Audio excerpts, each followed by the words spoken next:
ஈரானின் இறையாண்மையை பாதுகாக்க துணை நிற்போம். அமெரிக்கா இஸ்ரேல் தாக்குதலை உடனடியாக நிறுத்த வேண்டும் என சீன வெளியுறவுத்துறை தெரிவித்துள்ளது. அபுதாபியில் சிக்கித் தவிக்கும் சுற்றுலா பயணிகளுக்காக இரவு 2 மணி முதல் டெல்லி, மும்பை, கராச்சி, இஸ்லாமாபாத், மாஸ்கோ உள்ளிட்ட 8 நகரங்களுக்கு சிறப்பு விமானங்கள் இயக்கப்படும் என்று அறிவிக்கப்பட்டுள்ளது.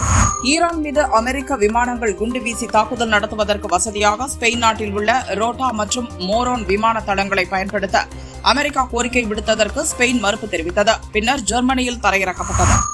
டிரம்பின் அச்சுறுத்தல் காரணமாக பிரான்ஸ் அதன் அணு ஆயுத எண்ணிக்கையை அதிகரிக்கும் என அதிபர் இமானுவேல் மேக்ரான் தெரிவித்துள்ளார். தற்போது பிரான்சிடம் 300க்கும் குறைவான அணு ஆயுதங்கள் மட்டுமே உள்ளது.